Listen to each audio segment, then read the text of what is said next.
حلو قوي قوي الفيلم ده يا حاج. يا حاج، بقاله كتير قوي ما جاش. ها ايه يا علا يا حبيبتي، تعالي اتفرجي معانا. لا يا بابا، اتفرج ايه؟ ده محمود شويه كده يا بابا وجاي. ليه يا بنتي خير، جاي ليه النهارده؟ اصله جايب لي شويه صور، اختار منهم اللي انا عايزاه. طيب يا حبيبتي، اهلا وسهلا، يجي. الا قولي لي يا حاج، عندنا اكل بزياده؟ ايوه يا حاج، الحمد لله. خير ربنا كتير والحمد لله. لو الاكل ما قضاش اتصل باي مطعم يجيب لنا اكل، ما تتعبيش نفسك وتعملي اكل بزياده. لا يا حاج، ربنا يخليك لينا. الاكل كتير والحمد لله. خلاص يا علا يا بنتي، يجي اي وقت. ماشي يا بابا. الا قول لي يا حاج، انت ايه رايك في محمود ده؟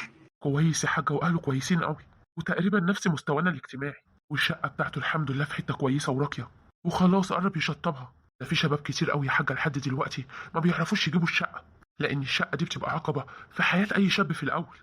ايوه معاك حق. عشان كده بقول الحمد لله انه على الاقل هيعيش علا في نفس المستوى اللي عايشه فيه. الحمد لله على كل حال.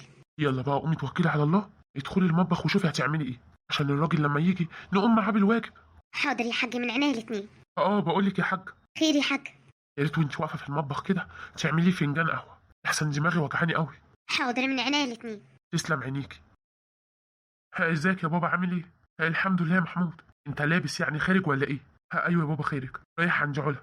غريبه مش يومك يعني يا محمود، انا رايح اوري لهم شويه صور كده لحاجات هي تختارها يا بابا. خلينا اخلص بقى من حوار الشقه ده. ماشي يا محمود، ربنا معاك، وانت رايح للنجار يبقى خدني معاك عشان ما يغليش عليك السعر، اصل في ناس انتهازيين تبقى الحاجه ب10 يخلوها ب50. ايوه يا بابا طبعا هاخدك معايا. هو انت عامله اكل ايه النهارده يا امي؟ عامله كشري يا محمود. انت عارف النهارده مش الخميس.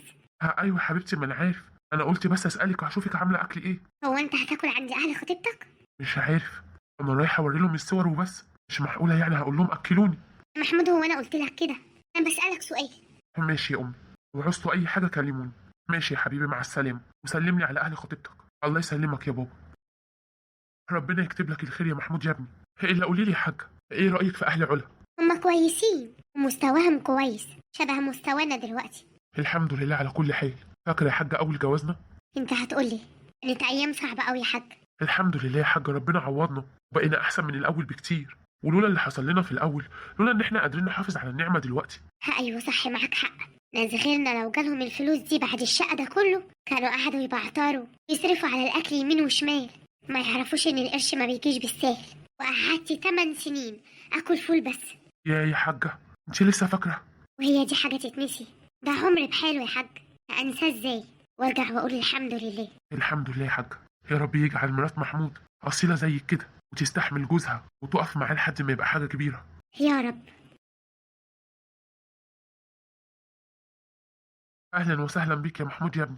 الله يسلمك يا عم. هو امال علا فين؟ علا جوه مع مامتها بتحضر الاكل. طب يا ريت تنده لها يا عم عشان تيجي تشوف الحاجات عشان امشي على طول. هي ازاي يا محمود يعني تمشي؟ هو انت مش هتقعد تتغدى معانا ولا ايه يا محمود؟ لا والله، انا امي عامله الاكل في البيت، وانا قلت لك ان هي مش عامله، بس عيب يا حبيبي، انت موجود في بيتنا، وطالما جيت وقت اكل لازم تاكل معانا، وبعد كده بقى فرج علا الحاجات اللي انت عايز تفرجها لها براحتك. ماشي يا عم، خلاص اللي تشوفه. ماشي يا حبيبي. هو والدك والدتك عاملين ايه؟ كويسين الحمد لله. الحمد لله. يلا يا حاج، الاكل جاهز. يلا يا محمود يا ابني، ناكل الاول وبعد كده تتفرجوا زي ما انتوا عايزين. والله يا عمي ما كانش فيه داعي خالص، برضه لسه هتتكلم تاني؟ خلاص بقى يا حبيبي. ماشي يا عم. ايه اللي هما كانوا عاملينه ده كله؟ معقوله ده الاكل اللي بياكلوه؟ ولا عشان بس انا هناك؟ انا لازم اعرف من علا واسالها اذا كانوا عاملين الاكل ده عشاني ولا ده اسلوب حياتهم اصلا، لان ساعتها هيفرق معايا كتير قوي. ايوه يا علا. ايوه يا محمود، وصلت ولا لسه؟ وصلت الحمد لله. طيب الحمد لله. وهتنسى بقى يا محمود الحاجات اللي انا اخترتها، ولاقيك مختار لي حاجه تانية؟ لا يا علا، هختار لك الحاجات اللي انت عايزاها. طيب يا محمود ماشي. انا بس كنت عايز اسالك على حاجه يا علا. خير يا محمود، في ايه؟ انتوا ليه كلفتوا نفسكم في الاكل كده النهارده؟ يعني ايه يا محمود كلفنا نفسينا؟ يعني شايف ان انتوا كنتوا عاملين اكل كتير قوي، وكمان عاملين فراخ ولحمه. لا يا محمود، ده العادي. العادي ازاي يعني؟ العادي يا محمود، اكلنا كل يوم، بس امي زودت حاجات بسيطه عشان انت جاي. هو في حاجه يا محمود ولا ايه؟ الاكل ما كانش عاجبك؟ لا يا علا، كان عاجبني، تسلم ايديكم. الله يسلمك. طيب يا علا قفلي بقى عشان عايز انام شويه، عشان لسه هنزل اخر النهار اروح للراجل. ماشي يا محمود، براحتك، مع السلامه. ايه اللي هي بتقوله ده؟ معقوله ده اكلهم كل يوم؟ ولا تلاقيها بتكذب عليا عشان تبين يعني ان هم ناس كويسين؟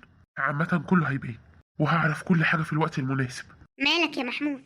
جيت من عند خطيبتك يا محمود، دخلت على الاوضه على طول. ابدا يا امي. انت اكلت ولا احط لك تاكل؟ لا هم صمموا ان انا اكل عندهم. وكلت؟ ايوه كلت يا امي. كلت ايه يعني؟ كلت فراخ ولحمه، كانوا عاملين اكل كتير قوي. ما هم تلاقيهم عملوا كده عشان عارفين ان انت رايح. انا خايف يا امي، خايف علا تكون مبذره وما تعرفش تعمل زيك في اول حياتكم. انا تعبت وشقيت على ما وصلت الوظيفه اللي انا فيها دي دلوقتي، مش هستنى بقى واحده زيها تيجي تضيع لي كل حاجه. هو انت مش خاطبها يا محمود؟ قدام شويه بقى فاهمها على طبعك وفاهمها على كل حاجه. انا عمري ما هنسى يا امي ان انا لحد ما وصلت 6 سنين وانا باكل فول بس. انت هتقولي يا محمود انا كنت معاك يا حبيبي خطوه بخطوه. انا عملت كده عشان اوقف ابوك على رجله يا محمود. عارف يا امي، عارف ان انت وقفتي جنب ابويا عشان انت بنت اصول، وقفتيه على رجله وخليتيه حاجه تانية خالص. وانت بتتكلم مع خطيبتك يا محمود ابقى عرفها كل حاجه، وعرفها قد ايه احنا تعبنا وشقينا عشان نوصل للي احنا فيه. مش مستعدين نخسره بالسهل، ولحد النهارده بنعمل كده عشان نبني مستقبلكم، مستقبلك انت واخواتك. عارف يا امي، عارف، ونفسي حظي يبقى زي حظ ابويا وعلا تطلع بنت اصول زيك يا امي. ان شاء الله يا محمود. انت برضو ما رحتلهمش كتير. انا كل المرات اللي رحت فيها لقيتهم كمان بيشتروا اكل من بره. ياه، للدرجه دي؟ ايوه يا امي، ولما سالتها من شويه لقيتها بتقول لي ان ماما زودت حاجات بسيطه عشان انت جاي. اصبر يا محمود وما تستعجلش، وكل حاجه هتبان في وقتها. ماشي يا امي، ربنا يستر. يلا يا حبيبي نام لك شويه وريح. حاضر يا امي. انا لازم اعرف الدنيا فيها ايه، انا مش هفضل كده على عمايه. ايوه يا محمود اتصلت بيا. انا اتصلت بيكي كتير قوي يا علا، انت فين كل ده يا علا؟ معلش يا محمود، انا كنت مع امي يا محمود بنشتري شويه حاجات. وما خدتيش التليفون معاكي ليه يا علا؟ والله نسيته يا محمود. طب بقول لك ايه، انا عايز اكلم باباك يا علا. ليه يا محمود، في حاجه؟ كنا عايزين نعزمكم يوم الخميس الجاي على الغدا يا علا. والله مش عارفه يا محمود. طب انا هقول لبابا ارجع لك تاني. ما تتاخريش عليا علشان احنا كمان نبقى عاملين حسابنا. حسابكم على ايه؟ شوفي بس يا علا وردي عليا، مش لازم كل حاجه تقعدي تقاوحي فيها كده. حاضر يا محمود، انا هسال بابا وارد عليك. طيب ماشي، مع السلامه. الله يسلمك. هو ايه اللي لازم ارد عليه؟ هو في ايه؟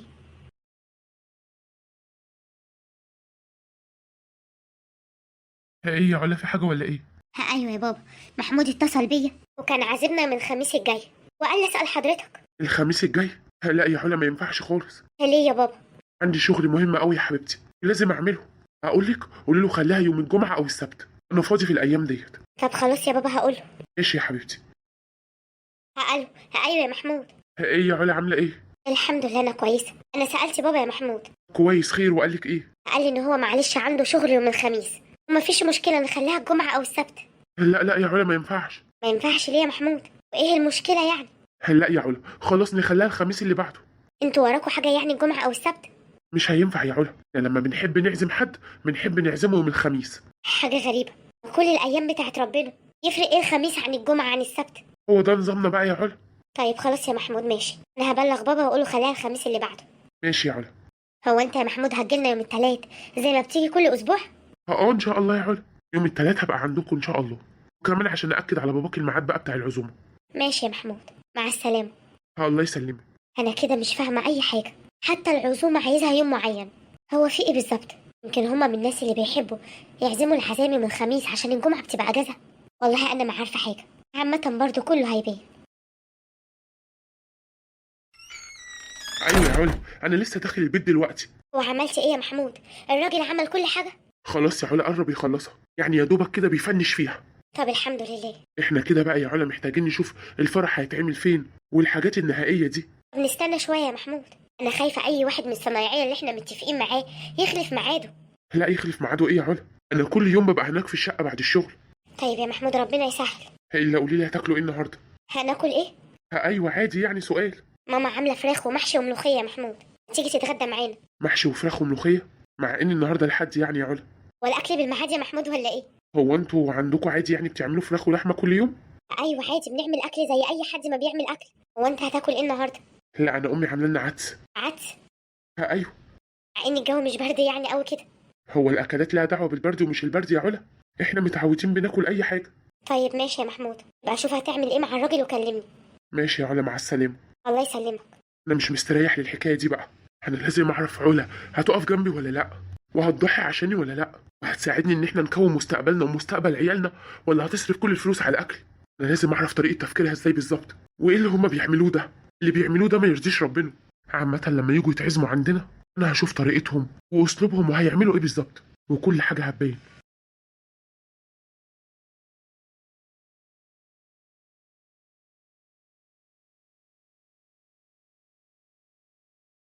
انا عايز اعرف بقى مالكم طول الطريق وانتوا ماشيين ساكتين عمالين تبصوا لبعض.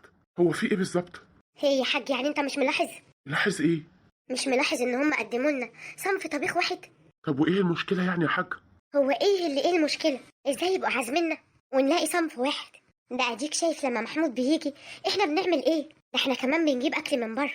انا شايف يا حاجه ان الموضوع مش مستاهل، لان في ناس مش بتعمل اكتر من صنف. طب بلاش اكتر من صنف، انت يرضيك تحط قدام كل واحد فينا حته لحمه فقط لا غير؟ هي النقطه دي بس اللي لفتت نظري، ان هي حددت لنا ناكل قد ايه. لكن برضو انا شايف ان الموضوع ما يستاهلش، طالما محمود كويس وهم ناس كويسين خلاص. ناس كويسين ازاي يا حاج؟ هو كده بيدل ان هم ناس بخله. لا لا يا حاج، مش لدرجه البخل. انا مش معاكي في النقطه دي خالص. انت ايه رايك يا علا قاعده ساكته ليه؟ انا مع ماما يا بابا. انا حسيت بالاحراج جامد قوي. يعني الحمد لله ان انا ما عزمتش منى اختي وجوزها. بس انا كنت ناويه ان انا اعزمهم معانا ونروح عيله كلنا مع بعض. بعد ما شفت اللي حصل حمدت ربنا ان انا ما قلتلهاش تعالي. يا بنتي ليه كل ده؟ ما تعقديش نفسك من الفاضي يا علا. بابا، انا طول عمري عايشه انا واخواتي تحت ظلك يا بابا. عمرنا ما طلبنا حاجه الا وحضرتك جبتها لنا. ولما حضرتك ما بيكونش معاك احنا من نفسنا بنحس بكده. وعمرنا ابدا ما بنفكر نطلب من حضرتك، عشان حضرتك ربتنا على العين المليانه. وربتنا على اننا لما يكون نفسنا في حاجه مهما عدى الوقت يجي علينا وقت ونشتريها ونجيبها. كل ده يا علا عشان قدموا لنا حته لحمه واحده بس؟ مسألة مش مسألة كده يا حاج، المسألة مسألة حسن ضيافة، ويقدروا الناس اللي قدامهم دول. بس ازاي بخلة وعندهم كل ده؟ ده ما شاء الله عندهم عماير وعربيات، يعني برضه في نفس مستوانا. واحنا عندنا شقتنا ديت وعربيتنا بس، مش كمية العربيات اللي عندهم، بس برضه عندنا حاجات. بالعكس بقى يا بابا، بالرغم اللي عندهم ده كله أنا بحس إن إحنا عايشين في مستوى أحسن منهم. معقولة يا علا؟ أيوة يا بابا، الأيام الجاية دي أنا هاخد بالي كويس قوي عشان أقدر أكون فكرة عن محمود تدلني على الصح وأرسم بيها طريقي بما يرضي الله. ربنا معاك يا بنتي ويكتب لك اللي فيه الخير. يا رب يا بابا. ما كنتيش قلتي قدامها الكلام ده يا حاج؟ ليه يا حاج ما أقولوش قدامها؟ أنا لازم أخليها تاخد بالها وتفهم الدنيا ماشية إزاي. اللي رايده ربنا هو اللي هيكون، لو ليها نصيب فيه والله لو عملنا ايه وايه كانت الاسباب، وبقى لو ملهاش نصيب يبقى خلاص ربنا رايد كده. أيوة صح، ونعم بالله. ايه رايك يا علا في الصور اللي بعتها لك؟ الحمد لله الحاجه وصلت الشقه. حلوة قوي قوي يا محمود، انا ما كنتش متخيلة بصراحة ان هو يطلعها بالجمال دوت. ليه يعني ما يطلعهاش بالجمال دوت؟ الفلوس اللي قال عليها خدها، يبقى احنا من حقنا كمان ناخد شغل مظبوط. ايوه يا محمود انت عندك حق، بس مش كل الناس بتعمل كده. في ناس بتاخد فلوس وما بتتقيش الا في شغلها. الله كان زماني سايب له كل حاجه وخدت فلوسي تاني. الحمد لله انها عدت على خير. طبعا انت جاي من التلاتة. ايوه يا علا هجيلكم من التلاتة. طب بقول لك ايه يا محمود، ايه رأيك نخرج بدل ما انت تجيلنا؟ نخرج؟ نخرج نروح فين يا علا؟ اي مكان يا محمود، اي مكان عام طبعا، يعني كافيتيريا، مطعم وفي كافيتيريا ناكل وبعد كده نشرب حاجة. لا لا يا علا، خلي بالك انا ما بحبش اكل بره. يعني ايه يا محمود؟ يعني ما بحبش اكل في الشارع يا علا، انا بحب اكل البيت ونظافه البيت. ماشي يا محمود، ما احنا مش هنروح عند اي محل، كده هنختار حد نضيف. انت هتعرفي منين يا علا بقى ان هو نضيف؟ هتدخلي المطبخ؟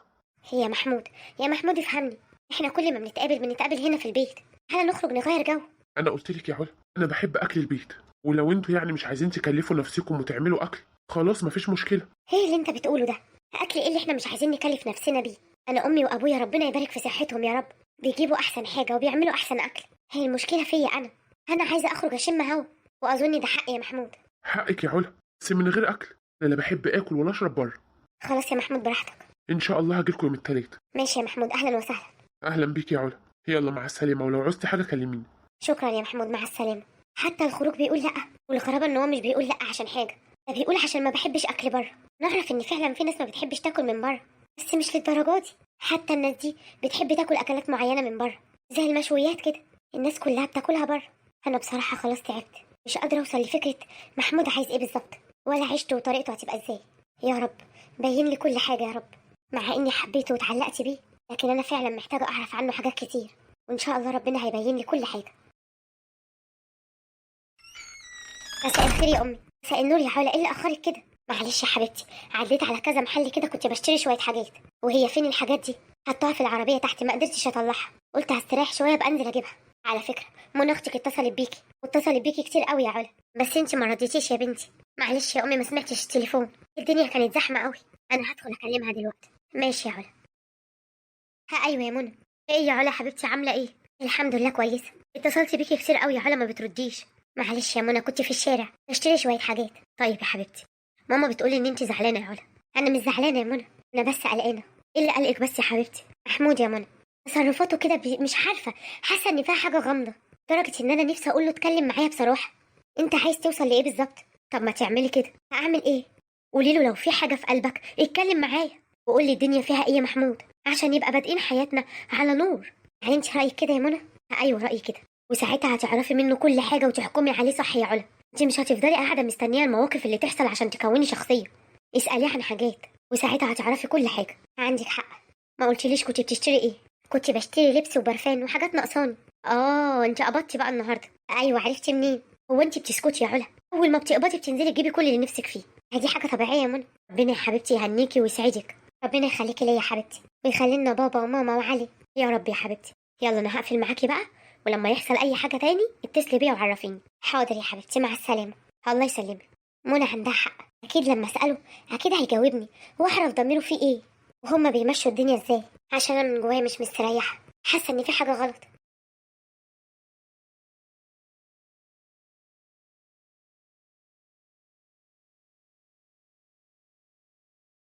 صحيح يا محمود، انا نسيت اقولك على حاجه. خير يا علا؟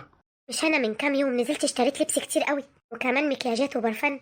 وليه كل الحاجات دي يا علا؟ ما انت عندك هدوم. ما انا قلت هلبس جزء منها واشيل الجزء التاني في جهازي. احنا فرحنا قرب يا علا، والمفروض تشيليك قرش على جنب. مش معقول كل الفلوس اللي انت بتشتغلي بيها تصرفيها. امال الفلوس اتعملت ليه يا محمود؟ علشان الواحد يصرف ويفرح ويتبسط ويشتري كل اللي نفسه فيه. بالعقل يا علا، بالعقل ومش بالطريقه بتاعتك دي. طب انا هحكي لك حكايه يا علا. قول يا محمود. انت تعرفي يا علا ان بابا ده اللي انت شايفاه صاحب الاملاك والعماير والعربيات، في بدايه حياته ما كانش عارف ياكل، ما كانش اصلا لاقي ياكل. اشتغل من شغلانه لشغلانه، فضل يتنقل من حته لحته لحد ما سافر وكون نفسه. وامي كانت هنا بتربينا، وبعد لما سافر وربنا كرمه من وسع جاب الفلوس واستثمرها هنا، وزي ما انت بقيتي شايفه حاله دلوقتي. ربنا يخليه ويبارك في صحته. يا رب يا علا. وامي اللي انت شايفاها دي دلوقتي فضلت 8 سنين تاكل فول بس. ياه، للدرجه دي؟ واكتر والله يا علا، وفضلت مستحمله بابا وظروفه، وكان لها دور كبير قوي في اللي بابا وصل له ده. طبعا. حتى انا يا علا، انا عمري ما هنسى اول 6 سنين في حياتي، او لحد ما وصلت 6 سنين بمعنى اصح، كنت برضو كل يوم باكل فول لحد ما ربنا كرم بابا من وسع. بس برضو بالرغم من كل ده ما بقيناش كل يوم نعمل فراخ ولحمه، بناكل يوم واحد في الاسبوع بس يا علا فراخ او لحمه عشان يعرف يأمن لنا مستقبلنا. في يوم واحد بس؟ ايوه يا علا. هو انا ان شاء الله ناوي اعمل زي ابويا. وتعمل زي ابوك ليه يا محمود؟ ما شاء الله انت شغلك كويس قوي وليك مستقبل كبير ومرتبك كمان حلو قوي، واحنا يعتبر جهزنا شقتنا وخلصناها. مش محتاج ان انت تسافر عشان تكون نفسك زي باباك. انت فهمتيني غلط يا علا، انا مش عايز اسافر ولا حاجه، اسافر ليه؟ انا شغلانتي كويسه. ايوه، ما هو ده اللي انا بقوله. امال انت قصدك ايه؟ قصدي بقى يا علا ان انت لازم تعيشي زي امي بالظبط، ولازم تضحي يا علا وتستحملي زيها. عشان بصراحه بقى كده يا علا، انا عايز اعرف انت هتفضلي معايا في اي ازمه ولا لا، وبتحبيني بجد وهتضحي عشاني ولا لا. ويا ستي مش هقولك هاكلك 8 سنين فول زي امي، خليهم اول سنتين بس، وبعد السنتين دول يا علا هنعمل طبيخ عادي زي اي حد، بس سواء لحمه او فراخ او سمك هيبقى يوم واحد بس في الاسبوع. وطبعا كل اللي احنا هنعمله ده عشان نبقى حاجه ونخلي ولادنا حاجه، نعمل مستقبل لينا ولعيالنا. وبصراحه يا علا انا كنت عايز اتكلم معاكي في الموضوع ده. موضوع ايه يا محمود؟ اتكلم اتكلم، انا سامعاك. انا بصراحه لاحظت يا علا ان انتوا مش ماشيين على نظام معين، ومش عاملين ميعاد محدد للفراخ واللحمه. ميعاد محدد؟ ايوه، يعني يا علا تختاروا يوم في الاسبوع زينا كده، احنا بنختار يوم الخميس، ماما تعمل الاكل على فراخ او سمك او لحمه. وكمان لاحظت ان انتوا بتشتروا اكل كتير قوي من بره يا علا. انا مش عارفه ارد عليك اقول لك ايه يا محمود. بصراحه يا علا انا كان نفسي افتح معاكي الموضوع ده من زمان، نتكلم سوا واعرفك انا ناوي على ايه وطبعي ايه. لازم نضحي يا علا عشان خاطر ولادنا. ما كنتش متخيله ابدا ان انا اسمع منك الكلام ده يا محمود. ليه يا علا وانا غلطت في ايه؟ النظام حلو يا علا، لكن العيشه بالطريقه العشوائيه اللي انتوا عايشينها دي ما تنفعش. لا بقى يا محمود، احنا مش عايشين عيشه عشوائيه ولا حاجه. ابويا وامي عمرهم ما حرمونا من حاجه، واحنا عشان هما بيدونا عينيهم من جوه، اول ما بنحس ان هما مزنوقين عمرنا ما بنفكر نطلب منهم حاجه. اصل التربيه لها اصول يا محمود، وزي ما بتزرع الزرعه هيجي عليك يوم وتحصدها. يعني ايه يا علا؟ انا مش فاهم. ولا عمرك هتفهم يا محمود، انا اللي دلوقتي فهمت كل حاجه. انا فرحان ان انا فهمتك يا علا، هتعيشي معايا ازاي وهنعيش حياتنا ونبتديها ازاي، كده بقى يبقى كل حاجه على نور. فعلا يا محمود، كل حاجه على نور. فكري في كلامي يا علا وهتلاقيني عندي حق في كل كلمه بقولها. انا راجل عملي يا علا ومبحبش الاستهتار. ماشي يا محمود. مع السلامه دلوقتي عشان امي بتنده عليا. ماشي يا علا، بس رجعي كلميني تاني. ان شاء الله يا محمود. انا كده عرفت كل حاجه. بالله عليكم تقولوا لي اعمل ايه واتصرف ازاي. انا حاسه ان انا مصدومه، لاني لما قعدت مع نفسي وفكرت وبدات الاحظ، لقيت فعلا يبقى هما كده بيعزمونا يوم الخميس، يوم ما ميعاد ما بيعملوا اكل كويس. لما كنت اقول له مثلا ان احنا هناكل لحمه او فراخ، كان يقول لي هو انا كل ما اسالك تقولي لي لحمه او فراخ؟ انا هاكل فطير بعسل، انا هاكل كشري، هاكل عدس. وانا ما كنتش بلاحظ، كنت بفتكر انها بالصدفه. بس بعد كلامه ده عرفت ان مفيش حاجه صدفه، وانا ما لاحظتش كده غير متاخر، لان اهلي مربينا ان احنا ما نبصش لحد، وكل اللي احنا عايزينه بيجيلنا. ولما يكون ما معاهمش احنا ما بنطلبش منهم حاجه، عشان الحمد لله هم مربينا على الشبع والعين المليانه.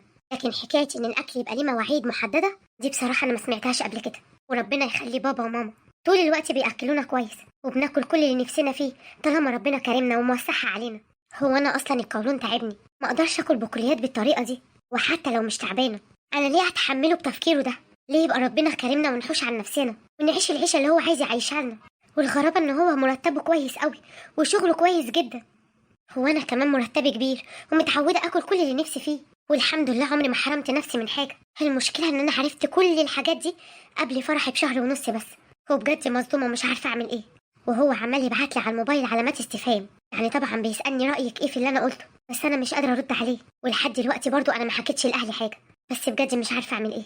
يا ريت تفيدوني وتنصحوني وتعتبروني بنتكم واختكم، وتقولوا لي اعمل ايه واتصرف ازاي معاه. بصي يا علا، انا هكلمك بمنتهى الصراحه. خطيبك ده اتربى على حاجه معينه، او بمعنى اصح اتربى على البخل. لاني ما ينفعش اقول لك ان اللي بيعمله ده لا توفير ولا ان هو انسان حريص. لا يا علا، اللي بيعمله وبيقوله ده بخل، وهو واهله نفس الكلام. ولو تلاحظي ان ربنا لما كرم ابوه وكرم امه بعد المعاناه اللي هو حكاها لك دي كلها، حسنوا مستواهم بنسبه 10%. يعني ايه ياكلوا فراخ او لحمه يوم واحد في الاسبوع؟ هما مقدرتهم ياكلوا اكتر، بيعيشوا احسن من كده بكتير. وفي حاجه كمان، انت بتقولي ان جوزك مستواه حلو، يعني مفيش وجه مقارنه بينه وبين ابوه في بدايه حياته. يعني خطيبك مرتبه كويس وشغلانته كويسه وتحت ايده فلوس، عكس بابا زمان ما كانش معاه اي حاجه. علشان كده مامته اتاقلمت مع ظروف ابوه، لكن هو عايزك تتاقلمي على ظروف مش ظروف. وليه كل راجل عايز يخلي مراته زي امه؟ استعجل على الازمات ليه يا استاذ محمود؟ هو انت تعلم بكره في ايه؟ اذا كنت عايز تعرف مراتك اصيله ولا لا، فاكيد هيحصل موقف او ازمه تبين لك كل حاجه. لكن تحرم مراتك من الاكل لمده سنتين وتتكرم عليها وتقول لها مش هعيشك 8 سنين على الفول، هعيشك سنتين بس؟ ايه دوت؟ معلش يعني ده يبقى اسمه ايه؟ مفيش اسم تاني ليه غير البخل. يا استاذ محمود، مامتك ست محترمه وجميله وكل حاجه، ووقفت جنب باباك لما ما كانش معاه فلوس زمان. لكن انت ظروفك مش زي ظروف باباك. ليه تعيش علا في نفس المستوى اللي عاشت فيه امك؟ هو ذنب عليها؟ ولما مامتك قعدت 8 سنين تاكل فول بس، والدك ما كانش قاصد يعمل كده، هي كانت ظروفه وقتها كده. فما تقارنش حاجه زمان بحاجه دلوقتي. بصي يا علا، الحل الوحيد ليه انك تتكلمي معاه وتعرفيه ان الظروف بتاعتكوا دلوقتي غير ظروف والده ووالدته، وفهميه وعرفيه ان هو لو ظروفه كانت وحشه كنت انت برضه هتقفي جنبه، لكن مش يخلق ظروف مش موجوده اصلا. وساعتها لازم تشوفي رد فعله هيكون ايه يا علا. لو صمم على الكلام اللي هو بيقوله ده يبقى لازم تسيبيه يا علا. ما تقوليش انا فاضل على فرحي شهر ونص، والله لو فاضل ساعه وربنا بعتلك النور اللي ينورك وينجيكي من بني ادم زي ده، اتوكلي على الله وسيبيه يا علا. وادي ربنا يعوضك باحسن منه، يعوضك بانسان اصيل. لو ظروفه وحشه فعلا تقفي معاه، يبقى عايز يعمل المستحيل عشانك. ولو في يوم من الايام كلتي فول، يبقى مش بارادته يا علا، يبقى حاجه خارجه عن ارادته. وده رايي يا علا، واستني بقى راي المتابعين هيقولوا لك تعملي ايه وتتصرفي ازاي. واول حاجه عايزين نصلي على الرسول عليه افضل الصلاه والسلام، علشان دي الحاجه الحلوه والحسنه اللي هتقعد لي وتقعد لكم ان شاء الله. ولو الفيديو عجبكم ما تنسوش الاشتراك في القناه واللايك الجميل وتعليقاتكم الحلوه قوي اللي بتفرحني. وبالله عليكم ما ننساش اللايك والتعليق الجميل، علشان دي الحاجه الوحيده اللي بترفع الفيديو، وبالذات اللايك لانه بيساعد الفيديو انه يوصل لاكبر عدد من المشاهدين، علشان القناه ان شاء الله تكبر وتكبر بكم يا احلى عيله في الدنيا. وفي الاخر نستودعكم الله الذي لا تضيع ودائعه.